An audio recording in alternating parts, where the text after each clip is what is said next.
बच्चे last time हमने thermodynamics chapter start किया था। थर्मोडायनेमिक्स के अंदर जब हमने पढ़ना शुरू किया था, हमने सबसे पहले बात करी टाइप ऑफ सिस्टम्स की।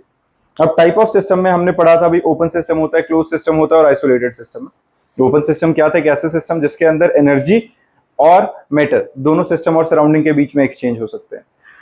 जो क्लोज सिस्टम था उसके अंदर सिर्फ एनर्जी एक्सचेंज हो सकती है, और जो आइसोलेटेड सिस्टम था उसके अंदर ना तो एनर्जी ना ही मैटर, कुछ भी एक्सचेंज नहीं होगा सिस्टम और सराउंडिंग के बीच में। अब जब हम सिस्टम और सराउंडिंग की बात कर रहे थे तो मैंने क्या कहा था, जब भी मैं सिस्टम के बारे में बात करूं, वैसे सिस्टम क्या होता है? Something which is kept under observation.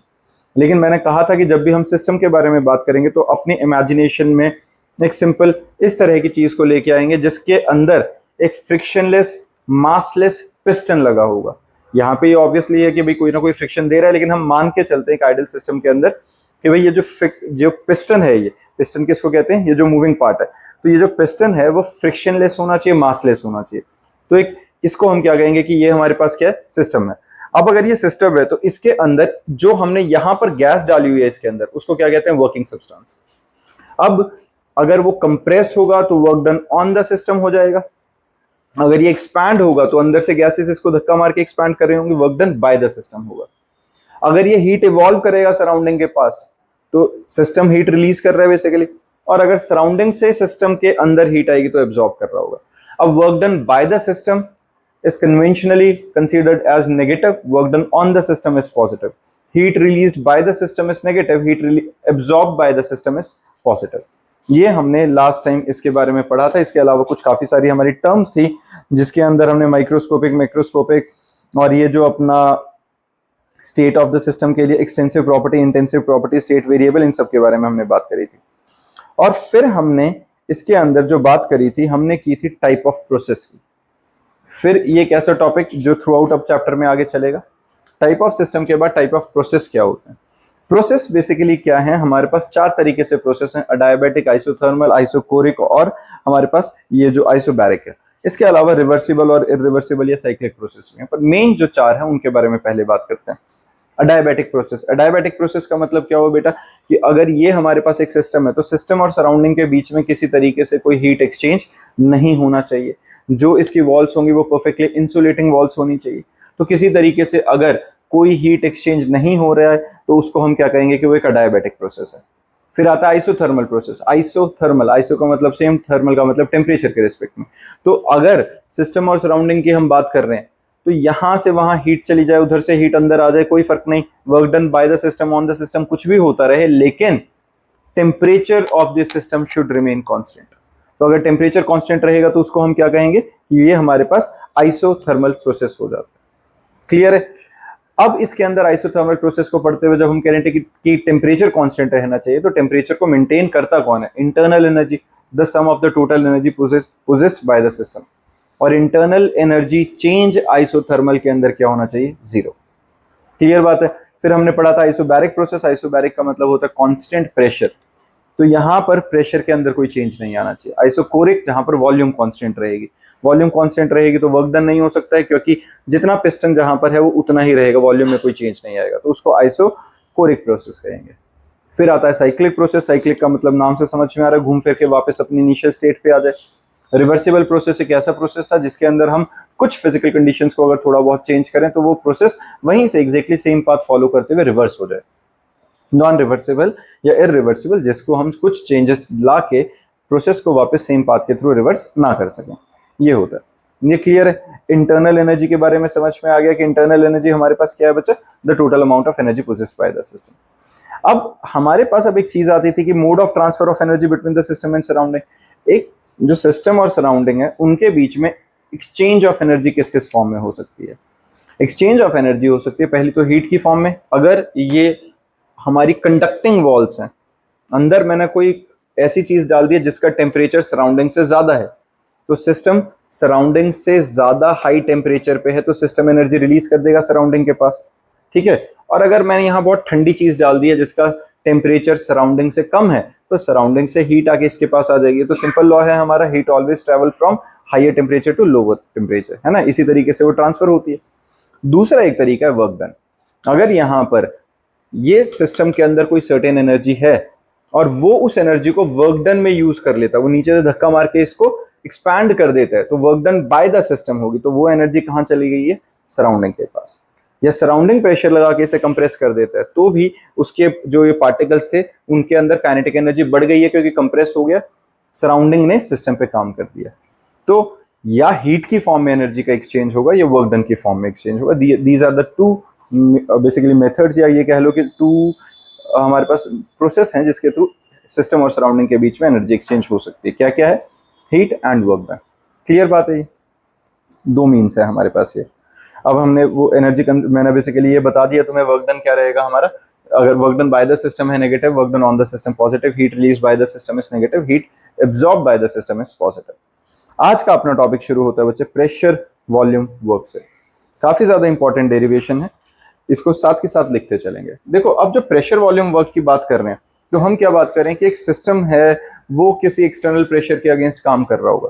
सबसे पहला जैसे ही मैं बात करता हूँ एक सिस्टम है, सिस्टम का मतलब क्या हुआ, इमेजिनेशन में है ये क्या है, एक सिलिंड्रिकल, बेसिकली हमारे पास एक सिलिंड्रिकल वेसल जिसके अंदर फ्रिक्शनलेस मासलेस पिस्टन है और इसके अंदर यहाँ पे कोई गैस है जो हमने फिल करी हुई है जिसको हम वर्किंग सब्सटेंस की तरह कंसीडर करेंगे। ये वाली बात समझ में आ गई है बच्चे। तो हमारे पास सबसे पहले आता क्या है, एक सिलेंडर बना लेते हैं, साथ के साथ ड्रॉ करते चलेंगे बच्चे, साथ में ड्राइव करेंगे। ये जो सिलेंडर है इसके अंदर हमने क्या फिट किया हुआ है, एक पिस्टन फिट किया हुआ है।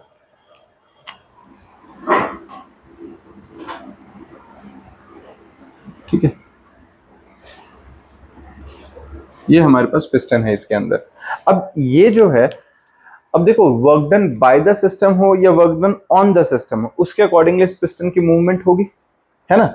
यहां पर हम मान लेते हैं कि हमारे पास जो इनिशियल वॉल्यूम थी वो है वी एफ, ठीक है, सॉरी वी आई, और फाइनल वॉल्यूम है वो क्या है, वी एफ। जैसे कि हम मान लेते हैं कि पहले मान लो वो यहाँ है, अगर वो मतलब एक्सपैंड होता है तो एक्सपैंड होके वो यहाँ तक चला गया, और अगर वो कंप्रेस होता तो वो ऊपर से नीचे आता। ठीक है, ये बात समझ में आई है। ये क्या है, डेल्टा एल, या डी एल लिख लो या डेल्टा एल लिख लो।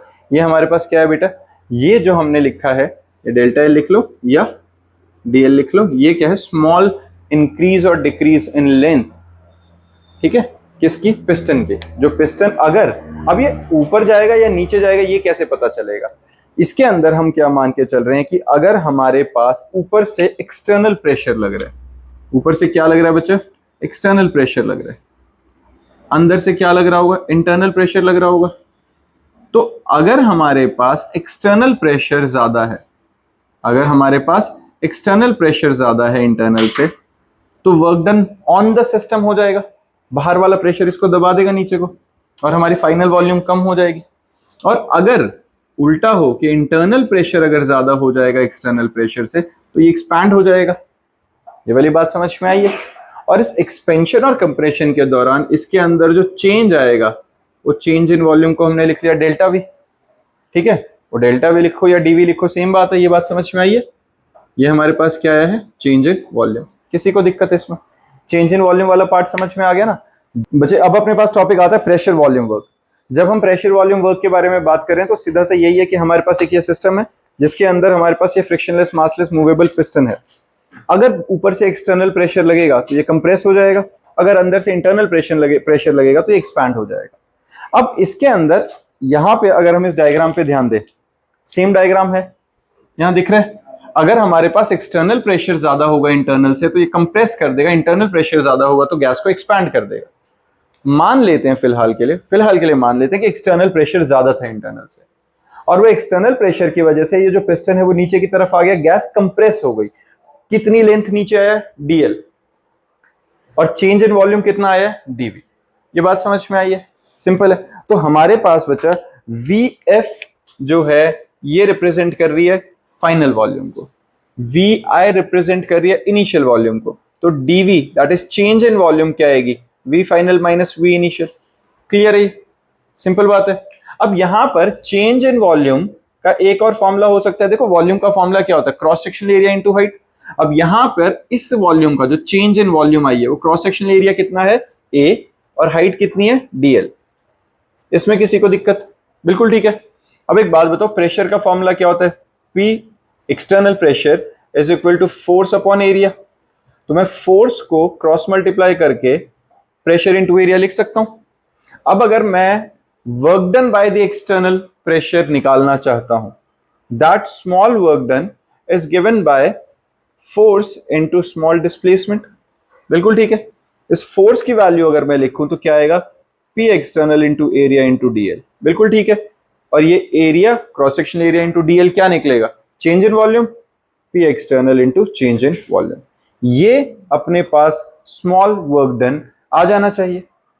बट इसी के साथ हम यहां पर एक साइन लगा रहे हैं। किस तरीके से, यहां पर मैं साइन लगा रहा हूं बच्चे नेगेटिव का। अब ये नेगेटिव कहां से आ गया, ये साइन आता है बच्चे कन्वेंशनली। कन्वेंशनली का मतलब क्या हुआ, याद करो हमने क्या कहा था, work done by the system is negative, work done on the system is positive. यही हमने बात करी थी। तो अगर मैं ये नेगेटिव समझ रहे हो, इसकी मैथमेटिकल जस्टिफिकेशन नहीं है कि ये नेगेटिव कहां से आ रहा है, ये नेगेटिव साइन हमने कन्वेंशनली लगाया है उस पार्ट को मतलब जस्टिफाई करने के लिए जो हम अज्यूम करके चलते हैं कि work done by the system is negative and work done on the system is positive. क्योंकि अगर इसमें देखो, मैं अगर इस नेगेटिव साइन को स्टैंडर्ड फॉर्मूला मान के चलूं विद नेगेटिव साइन, तो अगर ये गैस कंप्रेस हो रही है, जो इस केस में एक्सटर्नल वर्क डन के केस में हो रहा है, तो गैस अगर कंप्रेस हो रही है तो गैस कंप्रेस होने से हमारी फाइनल वॉल्यूम इनिशियल वॉल्यूम से कम हो गई है, हुई कि नहीं। तो हमारे पास जो डीवी निकलेगा वी एफ माइनस वी आई, वो नेगेटिव निकलेगा कि नहीं, निकलेगा। और उसकी वैल्यू नेगेटिव अगर मैं यहां सब्स्टिट्यूट करूंगा तो वो नेगेटिव और नेगेटिव मिलके जो वर्क डन की वैल्यू है वो पॉजिटिव आ गई, पता चला।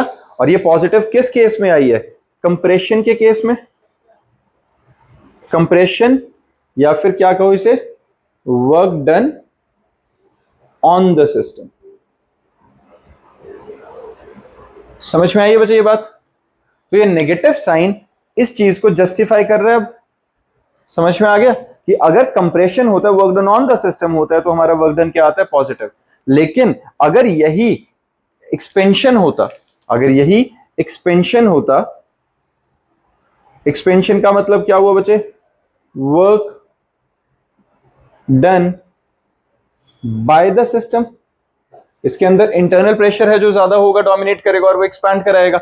उस केस के अंदर जो work done by the system मेरे पास होगा, तो चेंज इन वॉल्यूम में क्या होएगा, work done by the system expansion है तो फाइनल वॉल्यूम इनिशियल से ज्यादा है, तो जो डीवी की वैल्यू निकलेगी वी एफ माइनस वी आई, ये क्या निकलेगी, पॉजिटिव निकलेगी, क्योंकि फाइनल वॉल्यूम ज्यादा है। तो ये वैल्यू अगर मैं यहां फॉर्मूला में डालता हूं तो डी डब्ल्यू की value minus PE X into D X आएगा कि नहीं, और ये वर्क डन क्या आ गया, negative.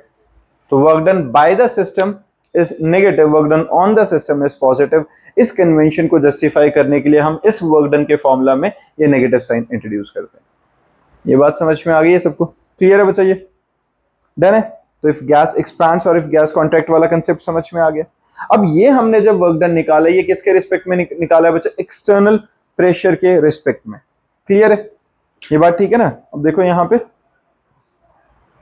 if gas expands, Vf is greater than Vi, work done by the system and W is negative, and if gas contracts, Vf is less than Vi and work is done on the system, work done is positive.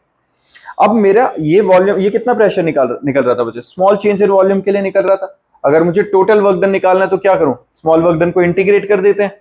तो हमारे पास total work done is equal to sigma of PE X DV, या तो sigma लगा लो वो छोटे छोटे टुकड़ों में जितना वर्क डन होगा सबका समीशन, या डायरेक्ट क्या कर दो, इंटीग्रेशन लगा दो, integration of minus of PE X delta V. किसी बच्चे को इसमें परेशानी, ठीक है। तो ये हमारे पास टोटल वर्क डन आ जाएगा। अब एक बात बताओ बच्चे, P internal is equal to P external plus minus delta P. जो हमारे पास इंटरनल और एक्सटर्नल प्रेशर है, इन दोनों में कुछ डिफरेंस होगा तभी गैस एक्सपैंड या कॉन्ट्रैक्ट करेगी, है ना। उस स्मॉल डिफरेंस का नाम हमने रख लिया डीपी। तो P internal is equal to P external plus minus delta P, या फिर P external that is external pressure on the system is equal to internal pressure plus minus delta P। और ये प्लस माइनस के accordingly पता चल जाएगा expand होगा या कंप्रेस होगा। तो मैं जो टोटल वर्क डन निकाल रहा हूं, अब मैं किस केस के लिए ले रहा हूं बच्चे, रिवर्सिबल केस के लिए। हम क्या कर रहे हैं, रिवर्सिबल प्रोसेस के लिए, work done during reversible process. तो वॉल्यूम हमारे पास पहले जहां थी, हमारे पास कहां से जा रही थी, अब हमारे पास वॉल्यूम जा रही है V1 से V2 तक। इनिशियल वॉल्यूम V1 है, final volume V2 minus P external. ये पता चल गया, ये हमारे पास वर्क डन का फॉर्मूला सीधा सीधा डाला। इंटीग्रेट करते हैं। अब इंटीग्रेट करने से पहले इस एक्सटर्नल प्रेशर को P internal plus minus delta पे लिख सकता हूं कि नहीं, है ना। हम अभी किसके लिए निकाल रहे हैं बच्चों, work done in reversible process. Reversible process में अब एक्सटर्नल की जगह मैं इंटरनल प्रेशर के रिस्पेक्ट में वर्क डन निकाल रहा हूं, तो मैंने एक्सटर्नल प्रेशर को P internal plus minus delta P से रिप्लेस कर दिया। बिल्कुल ठीक है, ब्रैकेट ओपन कर देते हैं, P internal into delta V plus minus dP into dV, है ना। dP इंटू dV क्या है, small change in pressure and small change in volume, दोनों इतने स्मॉल चेंज है कि अप्रोक्सीमेटली उनका प्रोडक्ट जीरो हो जाएगा। इस वाली वैल्यू को तो डिस्कार्ड ही कर देते हैं। तो हमारे पास ये जो पॉइंट बच गया है W रिवर्स के लिए, work done in reversible process is equal to minus of V1 से V2 P internal into dV। यहां तक किसी बच्चे को परेशानी इसमें क्लियर है। अब देखो इंटरनल प्रेशर अगर मुझे निकालना है, एक्सटर्नल प्रेशर चलो एटमॉस्फेयर की वजह से लग रहा था, ये जो भी रीजन थे वो अलग कहानी है, लेकिन इंटरनल प्रेशर किसकी वजह से लगा, जो हमने अंदर गैस फिल करी है, वर्किंग सब्सटेंस है हमारे पास इसके अंदर, जो भी इसके अंदर वर्किंग सब्सटेंस रहेगा वो ही कोई प्रेशर एक्सर्ट कर रहा होगा। तो अगर मुझे प्रेशर निकालना है तो हमारे पास एक सिंपल इक्वेशन है, PV is equal to nRT, याद है।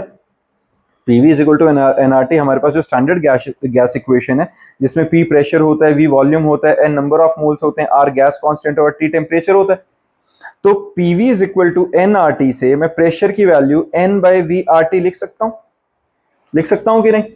तो मैंने जो P की वैल्यू N बाय VRT है, इस वैल्यू को P इंटरनल की जगह सब्स्टिट्यूट कर दिया, पता चला।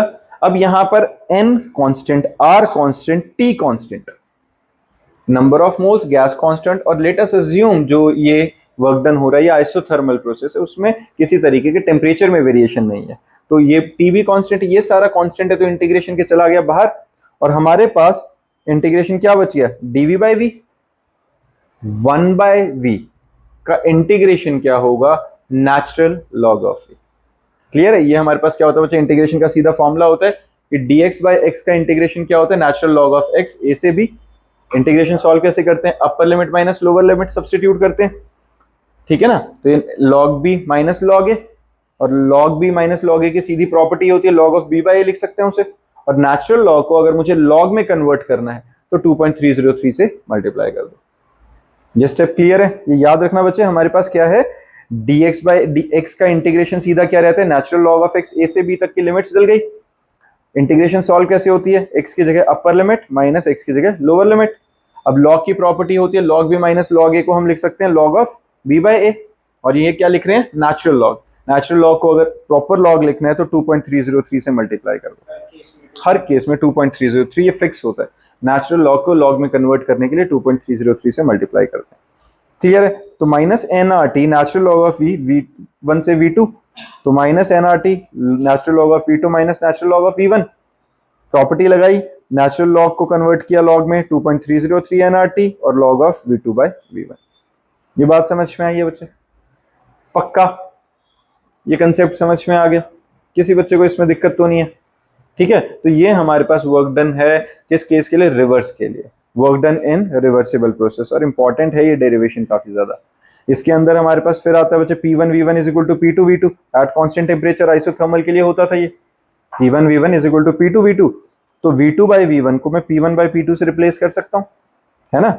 अगर मैं V2 बाय V1 करूंगा तो P1 बाय P2 से रिप्लेस कर सकता हूं। तो यहाँ पे जो हमारे पास V2 बाय V1 है उसकी जगह पे हम क्या करते हैं, इसकी जगह पे मैं P1 बाय P2 सब्स्टिट्यूट कर देता हूं। क्लियर है, ये बात समझ में आ गई है।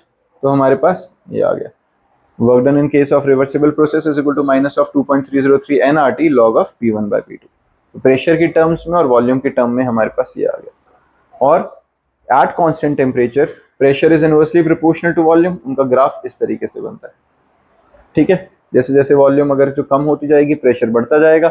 और इसको अगर सिंपल भी समझे तो सोच के देखो, अगर ये कंप्रेस होता जा रहा है, अगर ये कंप्रेस हो रहा है तो अंदर की गैसेस के ऊपर क्या हो रहा है, प्रेशर इंक्रीज होता जा रहा है। तो जितना वॉल्यूम कम प्रेशर हाई, जितनी वॉल्यूम कम प्रेशर हाई, तो इनवर्स रिलेशन हमारा उसी के लिए ग्राफ बना हुआ है।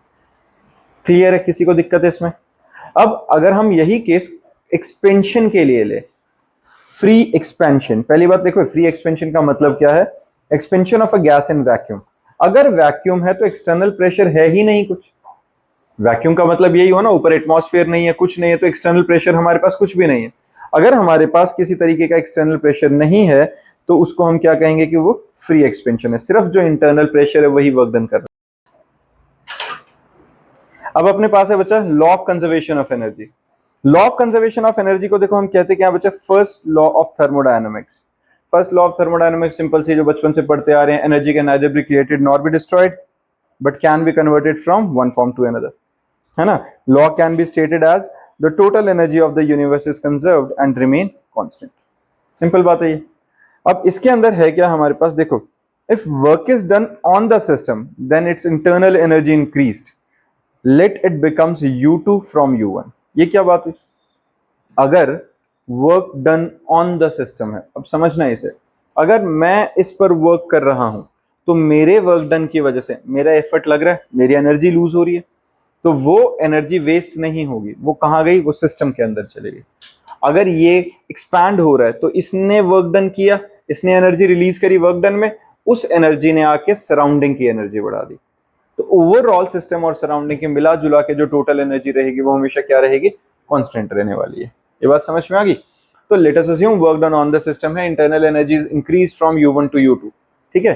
तो हमारे पास जो अब फाइनल एनर्जी आई है U2 वो किसके इक्वल होगी? जितनी पहले उसके पास इंटरनल एनर्जी थी U1, है ना, जितनी उसके पास पहले एनर्जी थी U1, फिर जितनी हमने हीट दी है सिस्टम को, और जितना सिस्टम और सराउंडिंग के बीच में वर्क डन की फॉर्म में एनर्जी एक्सचेंज हुई है। ये बात समझ में आई है? पक्का? देखो मेरी बात सुनो, हमने बात क्या करी थी बेटा? दो तरीके हैं जिसके तरीके मतलब जिस वे से हम सिस्टम और सराउंडिंग के बीच में एनर्जी एक्सचेंज करा सकते। क्या क्या थे? वर्क डन और हीट, यही थे। तो अगर एक सिस्टम के पास पहले इंटरनल एनर्जी U1 थी, अब उसके ऊपर मैंने वर्क डन कर दिया, उसके अंदर हमने हीट ट्रांसफर कर दी, तो मेरे पास नई इंटरनल एनर्जी आ जाएगी कि नहीं? अगर मैं ये कहूं कि नहीं भाई वर्क डन नहीं करना है, अगर मैं ये कहूं कि वर्क डन नहीं करना, आइसोकोरिक प्रोसेस है, ये एक्सपैंड ही नहीं हो सकता, तो मेरे पास जो टोटल चेंज आएगा वो सिर्फ Q के इक्वल आ जाएगा, है ना? अगर मैं इसको U2 minus U1 is equal to W plus Q लिख लूं, लिख लेता हूं ऐसे, ये क्या आ गया? Change in internal energy DU is equal to W plus Q। Clear है ये बात? अगर अब मैं यहां पर एक काम करता हूं, मान लो ये क्या आ गया है हमारे पास? It is the amount of heat energy absorbed और evolved and W is the amount of work done by the system और ऑन द सिस्टम। ये वाली बात समझ में आई है? अब यहां एक और फर्क आएगा, heat evolved by the system is negative, heat absorbed by the system is positive, work done by the system is negative, work done on the system is positive। ये क्लियर है? तो हमारे पास U2 माइनस U1 की जो value निकली है, that is change in internal energy is equal to heat added to the system plus work done on the system. ये हम किस केस के लिए ले रहे हैं? जब इंटरनल एनर्जी इंक्रीज करी है, तो उस केस में Q और W दोनों पॉजिटिव रहेंगे, क्योंकि heat has been supplied to the system, work has been done on the system, तो दोनों केसेस में वो दोनों की वैल्यू पॉजिटिव है। लेकिन अगर उल्टा हो जाए, if the system does the work it's internal energy decreases, यही होगा। अब सिस्टम खुद म खुद एक्सपैंड कर रहा है तो अपनी एनर्जी बाहर रिलीज कर रहा होगा, और अगर यहाँ पे हीट अब था, ये ज्यादा हाई टेम्परेचर पे था, तो हीट एनर्जी भी रिलीज कर रहा है, तो work done by the system is negative, heat release by the system is negative. तो हमारा डेल्टा यू क्या आ गया? Q plus minus W। अब ये हमने Q के लिए नहीं लिखा है अभी, अब मैं क्या बोल रहा हूं कि हीट जो है वो सिस्टम ने रिलीज नहीं करी है, अभी मैंने सिर्फ वर्क डन के रिस्पेक्ट में वो कन्वेंशन लगाया। समझ रहे हो कि मैं क्या बात कर रहा हूं? ये था सिस्टम हमारे पास, यहां से मैंने इसको गर्म कर दिया, नीचे से हम क्या कर रहे हैं? हीट सप्लाई कर रहे हैं, तो ये गैस एक्सपैंड करना शुरू करेगी। तो जो Q है वो तो अभी पॉजिटिव है, क्योंकि मैं सराउंडिंग से सिस्टम में हीट दे रहा हूं, मैं सराउंडिंग से सिस्टम के अंदर हीट प्रोवाइड कर रहा हूं। लेकिन उस हीट के चक्कर में क्या हो गया? गैस एक्सपैंड हो गई, work done by the system हो गया, work done by the system is negative, तो इसीलिए वो Q माइनस W है। ये बात समझ में आ गई है? पक्का? तो ये हमारे पास work done by the system negative आने की वजह से जो चेंज इन इंटरनल एनर्जी आया वो Q माइनस W आ गया। अब एक बात बताओ बेटा, वर्क डन क्या था, P external into delta V, यही फॉर्मूला था, है ना। Delta U is equal to Q minus, अब मैंने डब्ल्यू की वैल्यू सब्सटीट्यूट कर दी है, ठीक है, डब्ल्यू की वैल्यू सब्सटीट्यूट कर दी है। क्या था वर्क डन का formula, P external into delta we. Work done by the system क्या था, नेगेटिव, तो मैंने इसीलिए वहां पे वो नेगेटिव साइन के साथ ही उसे यूज कर लिया। क्लियर है, तो ये हमारे पास आ गया minus P x delta we if the process is carried out at constant volume. अब मैं क्या बात कर रहा हूं, समझना इसे, मैंने इसको हीट देनी शुरू करी, लेकिन मैंने इसको फिक्स कर दिया कि भाई ये एक्सपैंड नहीं हो सकता। अब मैं जितनी मर्जी हीट दूं, ना ये एक्सपैंड होगा ना कंप्रेस होगा। कंप्रेस होने का तो मतलब ही वो छोड़ दो, जब मैं नीचे से इसको कॉन्टिन्यूसली हीट दूंगा तो काइनेटिक एनर्जी बढ़ेगी, मॉलिक्यूल्स इसके ऊपर स्ट्राइक करेंगे और इसको एक्सपैंड करने की कोशिश करेंगे। लेकिन मैं इसको क्या बोल रहा हूं, ये कांस्टेंट वॉल्यूम पर है, अब एक्सपैंड हो ही नहीं सकता। अगर एक्सपैंड नहीं हो सकता तो मेरी हीट कहां जा रही है, सारी की सारी इसकी काइनेटिक एनर्जी बढ़ाने में लगी हुई है कि नहीं। तो the entire amount of heat energy is been used in increase in is increase in internal energy, है ना। काइनेटिक एनर्जी बढ़ रही है तो ओवरऑल इंटरनल एनर्जी में इंक्रीज आ गया उसका। तो अगर कांस्टेंट वॉल्यूम पर वर्क डन होता है तो कांस्टेंट वॉल्यूम का मतलब क्या हुआ, कांस्टेंट वॉल्यूम पर वर्क डन की वैल्यू ही जीरो है। तो जितनी भी हीट मैं सप्लाई कर रहा हूं कांस्टेंट वॉल्यूम पर, वो सारी हीट इंटरनल एनर्जी को इंक्रीज करने में यूटिलाइज हो जाती है। तो हमारे पास डेल्टा यू किसके इक्वल आ गया, क्यू वी। ये बात समझ में आई है, ये वाला पार्ट समझ में आया ना बच्चा। जो हमारे पास डेल्टा यू था वो किसके इक्वल था, क्यू प्लस डब्ल्यू के इक्वल। लेकिन जब कांस्टेंट वॉल्यूम है, कांस्टेंट वॉल्यूम का केस आता है तो वर्क डन की वैल्यू क्या होती है, जीरो। तो वर्क डन यहां से हटा दिया और इस क्यू के साथ पैरों में मैंने वी लगा दिया। ये वी क्या रिप्रेजेंट कर रहा है, इस वक्त जो ये हीट सप्लाई हो रही है वो कांस्टेंट वॉल्यूम पर करी जा रही है। तो that amount of heat supplied is directly converted into the total amount of change in internal energy और increase in internal energy of the system. Clear है बच्चा ये। तो यहां पर डेल्टा यू क्या है, हीट एब्सॉर्ब्ड और revolved in a reaction at constant temperature and volume. Clear है। अब for an ideal gas undergoing an isothermal change. अब आइसोथर्मल चेंज का मतलब हुआ भाई टेम्परेचर कांस्टेंट है। अब हम क्या बात करें, टेम्परेचर कांस्टेंट है, मैं इसको हीट तो दूंगा पर इसका टेम्परेचर नहीं बढ़ना चाहिए। क्या ऐसा हो सकता है, कैसे हो सकता है, क्योंकि वर्क डन हो जाए। मैं जितनी इसको हीट सप्लाई करता रहूं वो सारी की सारी हीट सप्लाई को वर्क डन में कन्वर्ट करता जाए, तो टेम्परेचर तो चेंज हुआ ही नहीं। तो जब टेम्परेचर चेंज नहीं हो रहा, that means change in internal energy क्या हुआ, जीरो। डी की वैल्यू जीरो आ गई हमारे पास, तो Q plus W is equal to zero, यही बात बनी। तो Q plus W is equal to zero और Q plus W is equal to zero से Q की वैल्यू क्या निकल गई, minus W. That means the entire amount of heat energy which has been supplied to the system is being utilized in work done by the system, और इसीलिए वो minus आ गया। ये बात समझ में आ गई है पक्का। तो हमारे पास क्या है, डेल्टा यू जीरो आ गया। The internal energy of the system does not change at constant temperature, तो change in internal energy zero, Q plus W is equal to zero और Q is equal to minus W. That is W and Q are positive if energy, that is work and heat, enters the system, and W and Q are negative if energy and work done leaves the system। ये बात समझ में आ गई है, किसी बच्चे को दिक्कत है इसमें, ठीक है ना। ये बहुत इंपॉर्टेंट सा कंसेप्ट चल रहा है बच्चे, हर किसी को घर पे रिवाइज करना है आज ही जाके। इसके बाद हमारे पास एक लॉ आता है बच्चा, जीरोथ लॉ ऑफ थर्मोडायनामिक्स। बहुत सिंपल सा बेसिक सा एक रूल है। जीरोथ लॉ के अकॉर्डिंगली क्या है, अगर यहाँ पर मान लो मेरे पास तीन सिस्टम है, कोई एक ये है, कोई एक ये है और एक और ये तीसरा सिस्टम है, मान लो। अब अगर ये हाई टेम्परेचर पे और ये इसके साथ डायरेक्ट कांटेक्ट में है तो क्या होगा, high temperature to low temperature heat transfer हो जाएगी। और ये अगर इसके साथ कांटेक्ट में है तो इससे हीट इसमें ट्रांसफर होगी, और ये इसके साथ जुड़ गया तो अब तीनों में तब तक हीट एक्सचेंज होगी जब तक तीनों सेम टेम्परेचर पे ना आ जाए, है ना। अगर कोई दो सिस्टम एक दूसरे के साथ इक्विलिब्रियम में है तो वो इंडिविजुअली तीसरे के साथ भी अगर कनेक्टेड है तो ये तीनों ही एक दूसरे के साथ इक्विलिब्रियम में होंगे कि नहीं, है ना। तो जीरोथ लॉ के अकॉर्डिंगली क्या है, if the system A is in thermal equilibrium with system C and if a system B is also in thermal equilibrium with system C, then A and B are also in thermal equilibrium with each other. Clear बात है, A B के साथ thermal equilibrium में है, ए सी के साथ thermal equilibrium में है, तो बी और सी भी थर्मल इक्विलिब्रियम में होंगे।